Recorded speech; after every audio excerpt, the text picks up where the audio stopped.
Olá, tudo bem com vocês?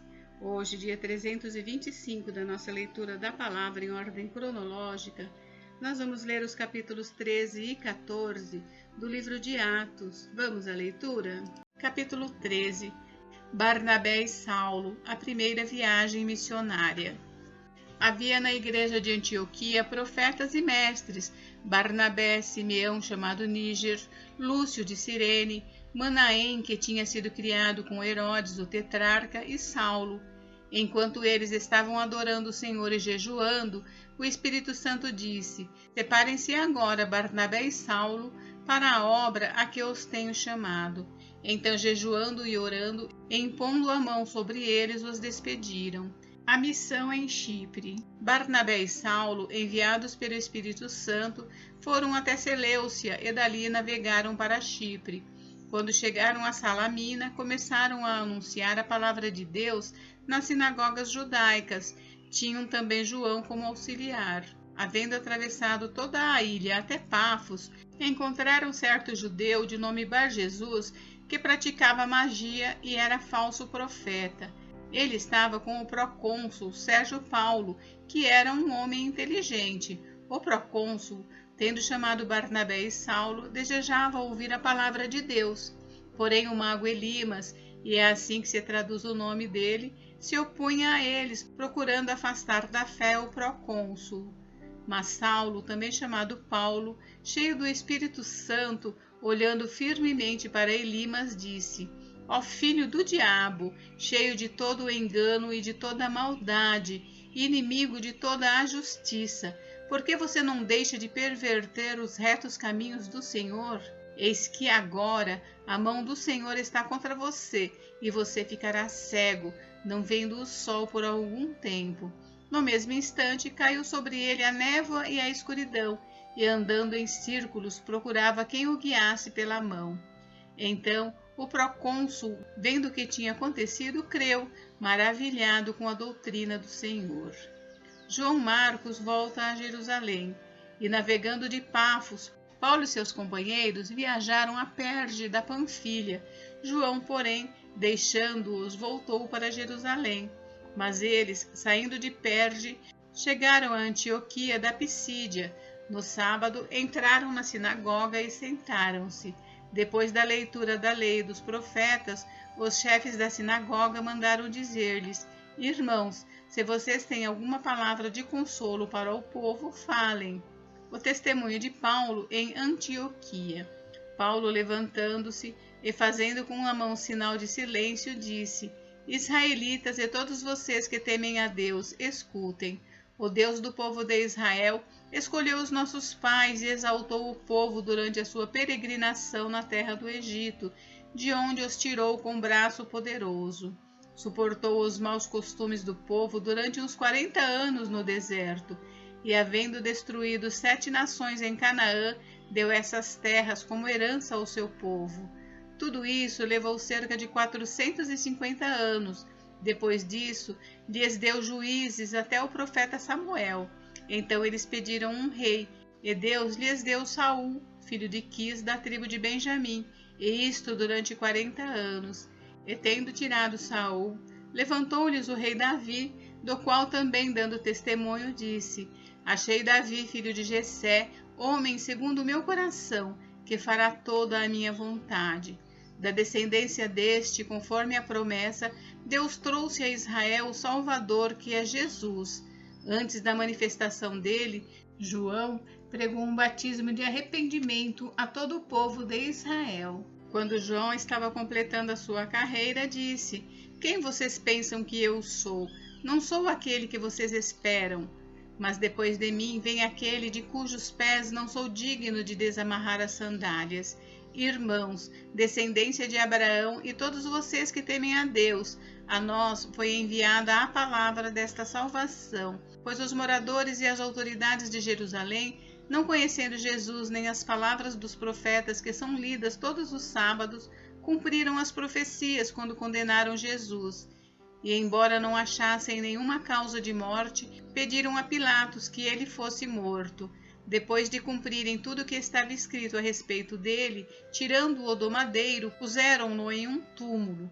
Mas Deus o ressuscitou dentre os mortos, e durante muitos dias ele foi visto pelos que o tinham acompanhado da Galiléia para Jerusalém, os quais são agora suas testemunhas diante do povo. E nós anunciamos a vocês o evangelho da promessa feita aos nossos pais, como Deus a cumpriu plenamente a nós, seus filhos, ressuscitando Jesus, como também está escrito no Salmo número 2, você é meu filho, hoje eu gerei você.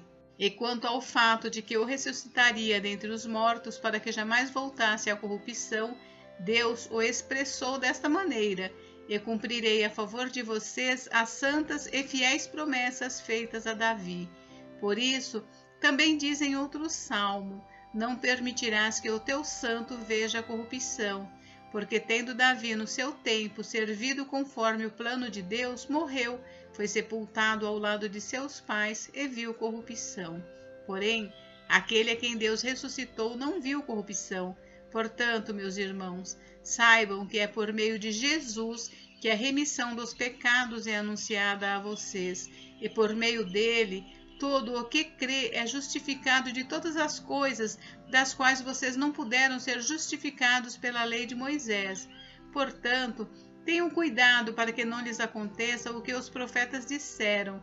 Vejam, ó desprezadores, fiquem maravilhados e desapareçam, porque no tempo de vocês eu realizo obra tal que vocês não acreditarão se alguém lhes contar. Quando Paulo e Barnabé estavam saindo, as pessoas pediram que no sábado seguinte lhes falassem estas mesmas palavras. Terminada a reunião na sinagoga, muitos dos judeus e dos prosélitos piedosos seguiram Paulo e Barnabé, e estes, falando com eles, os persuadiam a continuar firmes na graça de Deus. No sábado seguinte, quase toda a cidade se reuniu para ouvir a palavra do Senhor, mas os judeus, vendo as multidões, ficaram com muita inveja e, blasfemando, contradiziam o que Paulo falava.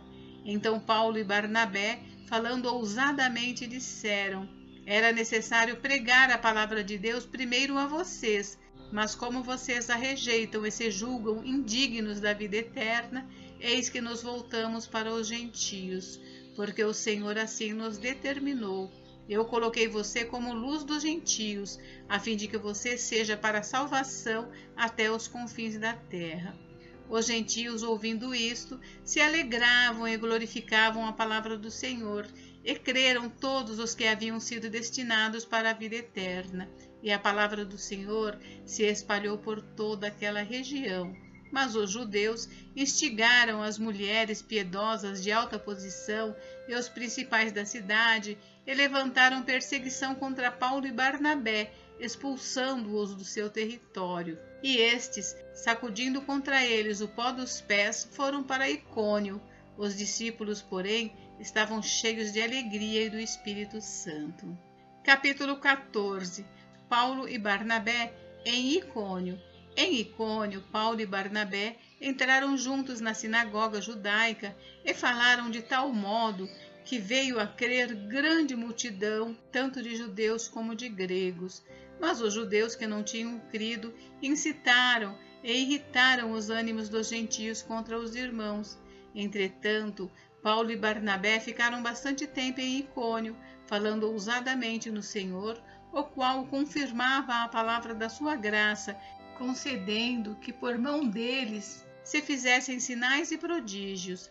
Mas o povo da cidade se dividiu, uns eram pelos judeus, outros pelos apóstolos.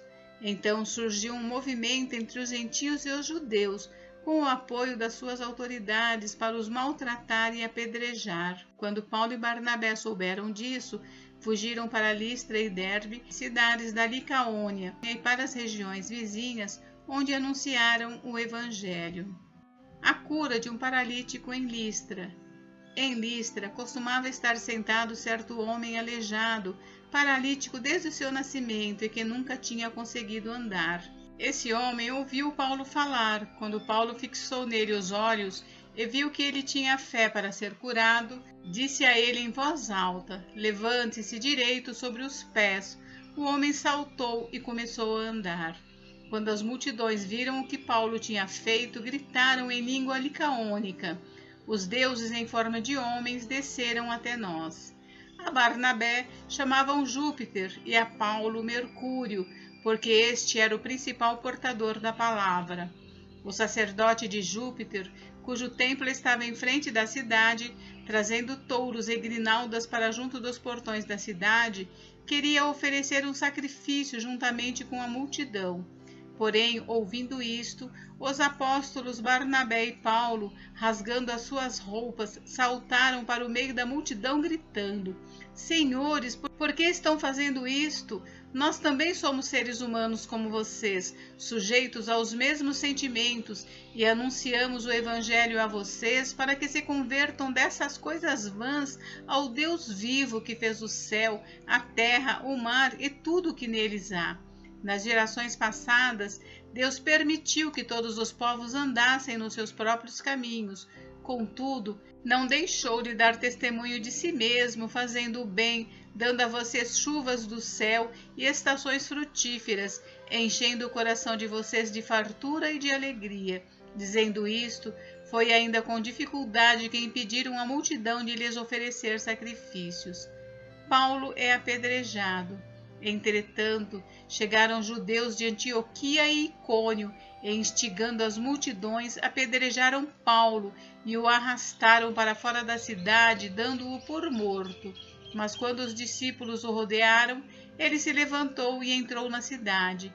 No dia seguinte, foi com Barnabé para Derbe, a volta para Antioquia da Síria.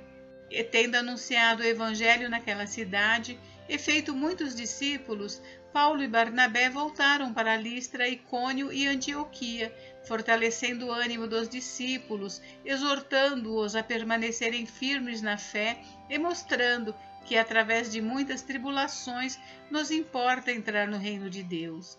E promovendo-lhes em cada igreja a eleição de presbíteros, depois de orar com jejuns, os encomendaram ao Senhor em quem haviam crido. Atravessando a Pisídia, Paulo e Barnabé se dirigiram a Panfilha, e tendo anunciado a palavra em Perge, foram para Atália, e dali navegaram para Antioquia, onde tinham sido recomendados à graça de Deus para a obra que agora tinham terminado. Quando chegaram a Antioquia, reuniram a igreja e relataram tudo que Deus havia feito com eles e como tinha aberto aos gentios a porta da fé. E permaneceram muito tempo com os discípulos. Gente, encerramos por hoje, mas amanhã tem mais. Fiquem com Deus, Deus abençoe vocês. Até amanhã.